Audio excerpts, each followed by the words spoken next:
할렐루야. 하나님께서 우리를 건강으로 지켜주시고 은혜로 지켜주시고 날마다 보호하시기를 축원합니다. 이 밤에도 주께서 우리에게 주신 말씀 가지고 기도할 때 주의 귀한 은혜가 있기를 축원합니다. 블레셋과 이스라엘 사람들은 국경을 맞댄 나라들입니다. 그러니 전쟁이 없을 수 없죠. 그런데 일반 나라들 그저 국경을 맞댄 정도가 아니라 이 블레셋과 이스라엘은 정말 철천지 원수로 그렇게 지냈습니다. 이스라엘 백성들에게 블레셋 사람이라 그러면, 블레셋 사람이 나타났다 그러면요, 자다가도 벌떡 일어날 그런 사람들입니다. 자, 이 사울 왕을 요구할 때도 마찬가지죠. 사울 왕을 요구했을 때 가장 큰 주적이 누구냐면 블레셋입니다. 블레셋을 물리치는 것이 이스라엘 온 백성의 소망이기도 했다라는 것을 보여주고 있습니다. 자, 이 정도로 아주 사이가 좋지 않은 나라인데 지난번에 블레셋과의 전투에서 완전히 멸하지 못해서 그런지, 또 블레셋도 그 지난번 이스라엘 전쟁에 실패해서 그런지 이번에도 또 대군을 이끌고 지금 쳐들어왔습니다. 아세가와 소고 사이라 그랬는데 아세가를 이미 점령한 모습입니다. 점령하고, 그리고는요, 소고라는 곳에, 유다 땅 소고라는 곳에 이스라엘 백성이 대치하고 있습니다. 그 사이가 바로 엘라 골짜기입니다.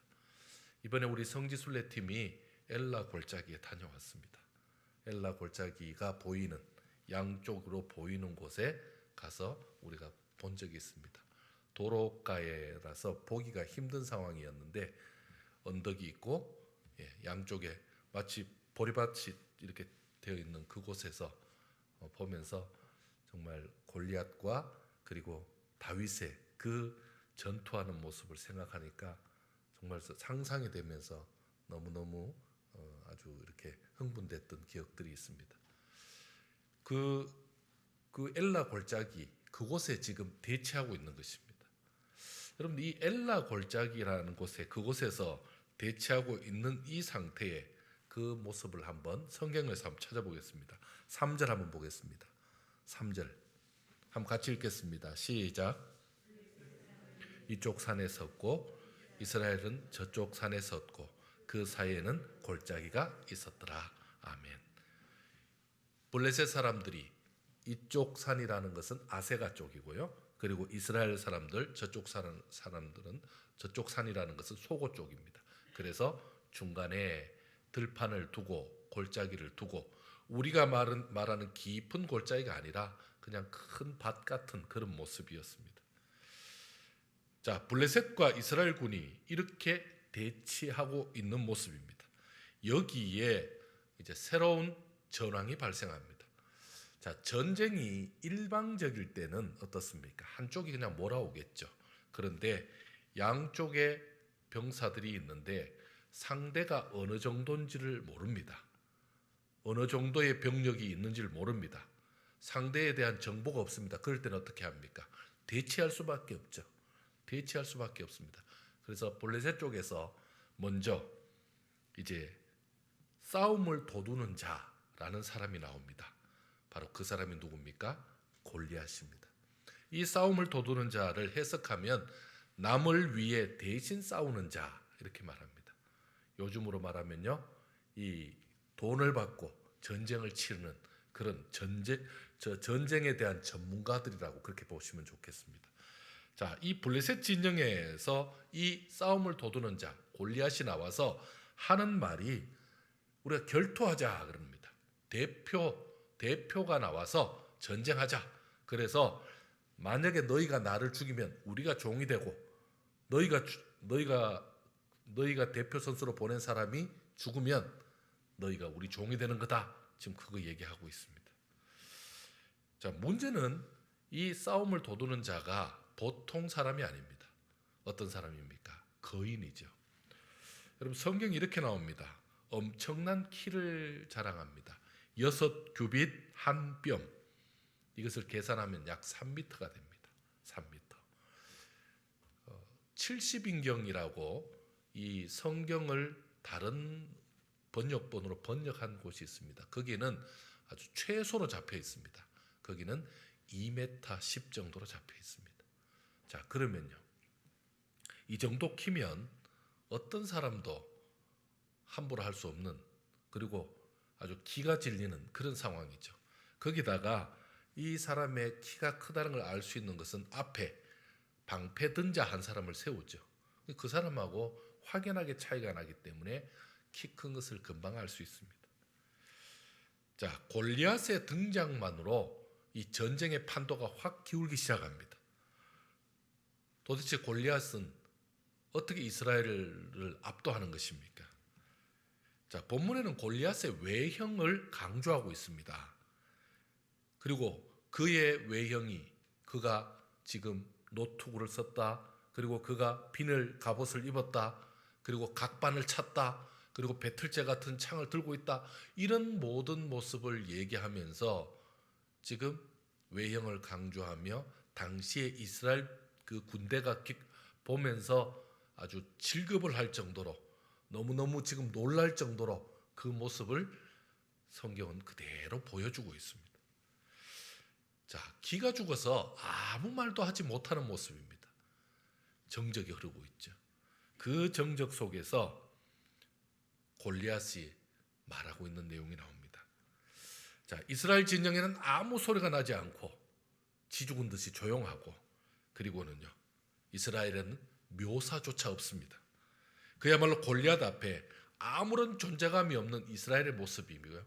그리고 이스라엘 사람들이 아주 무기력한 모습으로 지금 나오고 있습니다. 지금 이스라엘은요, 눈에 보이지도 않습니다. 그리고 숨도 제대로 못 쉬고 이스라엘의 입장에서는 그저 기죽어서 가만히 있습니다. 그들은 골리앗의 무엇 때문에 압도된 것일까요? 눈앞에 보이는 골리앗의 모습은 이스라엘을 압도하기에 충분했습니다. 한번 보실까요? 여러분 5절 한번 보겠습니다. 5절 같이 한번 읽겠습니다. 시작. 머리에는 노투구를 썼고 몸에는 비늘 갑옷을 입었으니 그 갑옷의 무게가 놋 5,000세겔이며. 예. 그리고요, 계속해서 읽을까요? 6절, 예. 7절,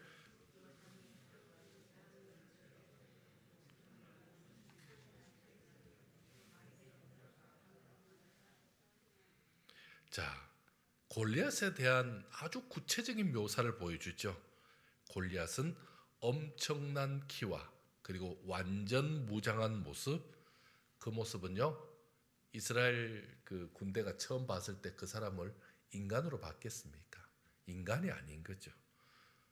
뭐 정말 보기만 해도 기절할 만한 그런 등치에, 그리고 완벽한 지금 무장을 했는데, 이 무장은 마치 그리스 군사들 같은 그런 완전 무장한 그인 골리앗에게 감히 맞설 자가 없죠. 누가 거기에 용기를 내서 나가겠습니까?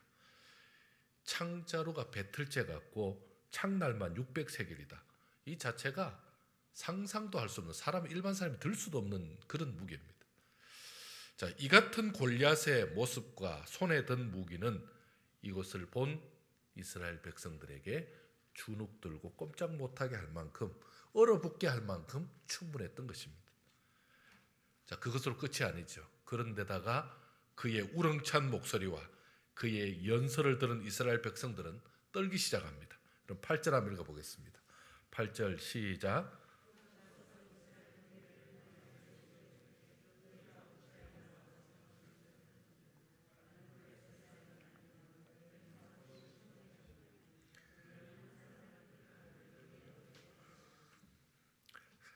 자, 그의 제안은 무엇입니까? 한 사람 대표로 보내라는 거죠. 싸워서 죽는 자 쪽이 항복하여 종이 되겠다라고 상대, 이럴 때는 어떤 때입니까? 여러분, 상대를 죽는 자 쪽이, 그러니까 죽이는 자를 섬겨야 된다라는 거죠. 여러분, 이게 얼핏 보기는 굉장히 쿨해 보입니다. 하지만 이 내용은 순전히 심리전입니다. 왜냐하면 만약에 골리앗이 죽는다고 해도, 그리고 이스라엘 백성이 죽는다고 해도 그리고 전쟁에서 우리가 약속했으니까 다 잘못했습니다. 우리가 섬기겠습니다. 이러겠습니까? 그러니까 이것 자체가 심리전이죠. 그리고 이것은 충분히 심리전으로 통합니다. 왜냐하면 대표 선수가 붙어서 전쟁을 했는데 자기 편이 이기면 아주 다들 사기가 북돋겠지만 자기 편이 죽으면 어떻게 되겠습니까? 기가 죽어서 전쟁이 이미 한풀 끓기겠죠. 그러니까 이 전쟁은 그야말로 오도 가도 못하는 전쟁이 됐습니다. 왜냐하면 상대가 지금 골리앗입니다. 누가 그를 맞설 수 있겠습니까? 이스라엘 군대의 부담은 너무 큽니다. 자, 만약에 골리앗과 맞서서 지금 싸울 상대도 없지만 싸운다면 어떻게 되겠습니까? 자기 목숨이 순식간에 죽는 것은 당연하고 자기 때문에 어떻게 되는 겁니까? 이 전쟁 자체가 자기의 죽음으로 끝나는 것이 아니라 자기 나라, 이스라엘 백성 자체가 다 지금 종으로, 그리고 나라가 멸망당할 상황입니다. 여러분, 이런 부담을 가지고 어떻게 전투에 나가겠습니까? 이스라엘의 용맹한 군사가 왜 없었겠습니까? 하지만 부담이 너무 큰 전쟁입니다. 그러니 골리앗의 연설은 계속됩니다. 골리앗의 그 욕설은 계속되고 있습니다. 그러면요, 이스라엘 군의 사기는 어떻게 되겠습니까? 계속해서 떨어지고 있는 겁니다. 여러분, 굉장히 심리전을 잘 이용하는 거죠. 6.25 때 중공군들이 굉장한 심리전을 썼습니다. 그들이 어떻게 합니까? 꽹과리와 나팔을 불면서 공격을 합니다. 그리고 사방에 산 전체를 둘러서서 공격하지도 않고 밤새도록 꽹과리 나팔을 불러댑니다. 그러면요, 잘 수 있겠습니까? 어디서 어떻게 날 모르는 그 두려운 상황에서 밤에 못 자게 하죠. 낮에 또 공격하죠. 밤에 또 공격하죠. 그러니까 나중에 잠을 못 자는 거죠. 그러니까 전쟁 자체가 전투력이 계속해서 떨어지는 겁니다. 지금 이 심리전은 결국은 이스라엘은 꼼짝도 못하는 상황이고 골리앗은 계속 큰 소리 치고 이미 이긴 거죠. 그러니 골리앗이 큰 소리 칠 때마다 블레셋은 기세등등해지고 이스라엘은 점점 더 기가 죽고 있는 상황입니다. 더 교활한 것이 있습니다. 그것은 블레셋 군대와 골리앗은 지금 자신이 일부러 이스라엘 군을 모욕하고 도발하고 있다는 것입니다. 물론 전쟁이니까 어쨌든 상대를 괴롭히는 것이 목적이겠죠. 이기려고 하는 게 목적이죠. 하지만 굉장히 교활합니다. 한번 보실까요? 10절 한번 보겠습니다. 10절 같이 한번 읽겠습니다. 시작. 또 이르되 내가 오늘 이스라엘 군대를 모욕하였으니 사람을 보내어 나와 더불어 싸우게 하라 한지라. 아멘. 이스라엘 군대를 어떻게 합니까? 모욕하고 있죠. 여러분, 이 이스라엘 군대를 모욕하는 것은요, 하나님을 욕하는 것이고, 그리고는요, 이스라엘 군대의 그 비겁함과 그리고 전쟁도 나서지 못하는 이 쫄장부들이라고 계속해서 지금 도발하고 있습니다. 여러분, 이스라엘 군이 얼마나 괴로웠겠습니까? 전쟁에 나왔지만 용감히 싸울 수도 없습니다. 눈앞에 원수가 있지만 나설 수도 없습니다. 가만히 엎드려 숨어있는 자신들이 서로 얼마나 비참했겠습니까? 그리고는요, 여호와 하나님을 모욕하는 말은 계속 듣고 있는데 얼마나 불편하고 그 부해가 치밀었겠습니까? 정말 괴로워 죽을 지경이죠. 이렇게도 못하고 저렇게도 못하니 얼마나 괴로웠겠습니까? 그런데도 귀를 막을 수 없잖아요. 계속 듣고 있으니까. 이제 어떻게 해야 됩니까? 사랑하는 성도 여러분, 지금 내 눈앞에, 내 환경 속에 혹시 거대한 골리앗이 서 있지는 않습니까? 그 골리앗이 계속 나에게 시비를 겁니다. 계속 나를 자극합니다. 그리고 나에게 계속 도발합니다. 하지만 그 골리앗을 물리칠 힘도 없고 물리칠 능력도 없습니다. 그리고 연일 계속 골리앗과 같은 문제는 나를 괴롭히고 있습니다. 골리앗과 같은 이 세상이, 골리앗과 같은 그 환경들이 나를 위협하고 도발하고 있지만 나는 아무 말도 하지 못하고 있습니다. 그냥 당하고만 있습니다. 그러고는요, 숨죽이고 엎드려 있으면서 눈물만 하죠. 흐느끼고 있습니다. 골리앗을 앞세운 블레셋 그 전쟁을 우리는 그냥 계속 그렇게만 하고 있을 수 없죠. 좀 생각해 봐야 됩니다. 이 부분을. 지금 눈앞에 보이는 거인 골리앗으로 인해서 이스라엘이 여러분 전쟁에 패했습니까? 현재 상황이 패하지 않았습니다. 이스라엘 군대가 엄청난 피해를 입었습니까? 입지 않았습니다. 많은 군인들이 전사했습니까? 아니면 부상당했습니까? 그런 일도 없습니다. 그러면요, 아직 전쟁이 시작되지도 않았습니다. 제대로 붙어보지도 않았습니다. 다만 눈앞에 거대한 적만 보일 뿐입니다. 맞붙은 적이 없기 때문에 전쟁이 이기고 지고 한 적도 없다는 얘기입니다. 그냥 대치하고 있는 것 뿐입니다. 골리앗이 나오기 전에 대치하는 거나 골리앗이 나와서 대치하는 거나 아무런 변화가 없습니다. 어떻습니까? 골리앗과의 전쟁에서 어떻게 이길 수 있는 겁니까? 지금 적은 심리전을 걸어온 것입니다. 이스라엘 군대를 심리적으로 위축하게 하여서 전쟁의 승기를 잡으려 한 것입니다.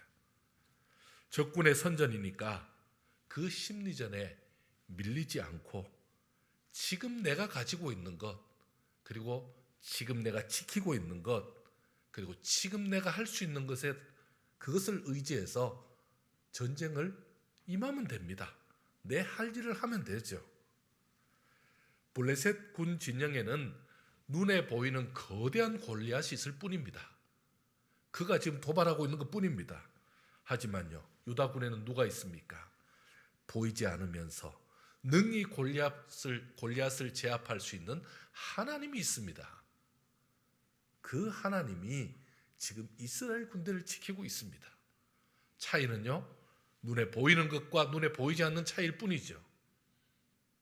그런데 분명한 것은 존재하고 있잖아요. 하나님의 이름으로 그를 제압할 수 있습니다. 왜요? 지금 뭐하고 있습니까? 골리앗이 전쟁에 이기려고 하나님의 군대를 욕하고 있죠. 하나님의 군대를 욕한다는 것은 하나님을 욕하고 있는 것입니다. 하나님을 욕하는 그는 스스로 하나님의 적으로, 하나님의 상대로 지금 자기가 지금 나서는 거잖아요. 우리 하나님이 가만히 있겠습니까? 하나님을 대적하는 그는 반드시 하나님께서 대적해 주실 겁니다. 그래서 하나님의 승리가 눈앞에 있는 것입니다. 이번에 우리 교회는 임직식이 있었습니다. 그 임직식에 여러 목사님들이 오셔서 참 귀한 말씀을 해주셨는데 그 중에 제가 기억이 나는 부분이 있습니다. 그 임직식 중에 우리 권면 순서를 맡았던 정명호 목사님의 권면 중에 이런 내용이 있었습니다. 기도의 법칙, 말의 법칙을 소개해 주면서 말을 지키라라는 말을 했습니다. 직분자가 되면, 임직자가 되면, 그래서 소원하고 이루어지는 것을, 소원하고 이루어지기를 바라는 것, 그 원하는 것만 말씀하라라는 권면이 있었습니다. 그래서 그 말이 기도가 되고, 그리고 그 말대로 이루어지길 바란다라는 그런 뜻을 전해주시면서 이런 말을 했습니다. 근심하고 염려하는 일은 대부분 일어나지 않습니다. 염려대로 진행되도록 바라는 사람은 아무도 없습니다. 라는 표현을 썼습니다. 여러분, 저는 그 말이 무척 제게 와닿습니다. 여러분, 우리는 밖에 호랑이가 있다 그러면 어떻게 하죠? 호랑이가 있는가 보다 생각합니까? 어떻게 해야 됩니까? 창문으로라도 아니면 옛날 같으면요 문구멍을 뚫어서라도 뭘 해야 됩니까? 확인을 해야 되는 거 아닙니까? 있기는 있는데 가만히 보니까 안 움직입니다. 종이 호랑이입니다. 호랑이는 호랑이죠. 근데 그림입니다. 그러면 바깥에 호랑이가 있긴 있는데 그게 그림이구나, 그게 종이구나 이렇게 확인을 하면 우리가 두렵지 않을 텐데 그냥 밖에 호랑이가 있다라는 말만 듣고 자기가 생각하던 그 무서운 호랑이를 생각하면서 혼자 떨고 있는 겁니다. 여러분, 우리는 어떤 사람들이죠? 이번 주에 우리가 성령 강림절을 경험했지 않습니까? 하나님은 우리를 보호하시기 위해서, 하나님은 우리를 자녀로 삼으시고 이 땅에서 예수님을 믿은 이후에 성령의 사람들로 붙들어 주셨고 성령 하나님을 내주시켜서 성령 하나님이 내주하셔서 지금도 우리를 지키고 있는 사람들입니다. 그것을 하나님의 자녀들이라고 말하고 있습니다. 하나님의 자녀들은 하나님이 가장 아끼시는 사람들입니다. 그래서 누가 지키십니까? 하나님이 친히 지키십니다. 누구의 이름으로요? 하나님의 이름으로. 하나님의 명예를 걸고 하나님께서 보호하시는 겁니다. 그런데 하나님이 지키시는 하나님의 자녀된 우리에게 눈앞에 있는 종이 호랑이 때문에 우리가 두려워할 수는 없습니다. 눈앞에 있는 무섭게 생기긴 했습니다. 그리고 막 잡아먹을 것 같기는 합니다. 하지만 그것은 결국 나에게 어떤 피해도 끼치지 못하고 어떤 위협도 가하지 못하는 종이 호랑이일 뿐입니다. 여러분, 우리가 나중에 골리앗을 보지만 골리앗이 이스라엘에 어떤 피해를 준 것입니까? 골리앗이 이스라엘 백성을 누구 하나 죽이기라도 했습니까? 여러분, 그렇지 않습니다. 오히려 골리앗이 다윗에게 죽음으로 인해서 이스라엘 백성들이 사기 충전했습니다. 이스라엘 백성들이 온 백성들이 승리를 만끽했습니다. 그러니까 굉장히 이스라엘 많이 도와주게 된 거죠. 사랑하는 성도 여러분, 눈앞에 골리앗이 서 있을 수 있을 것입니다. 눈앞에 분명히 무서운 골리앗이 여러분 눈앞에 있을 수 있습니다. 하지만 자세히 보시기 바랍니다. 그 골리앗은 하나님 앞에, 하나님을 믿는 자녀들 앞에 골리앗은 아무리 무서운 골리앗이라 할지라도, 힘센 골리앗이라 할지라도 그저 종이 호랑이일 뿐입니다.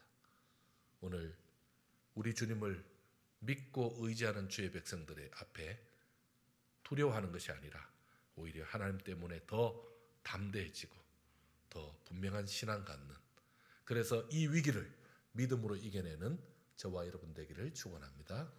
기도하겠습니다. 하나님,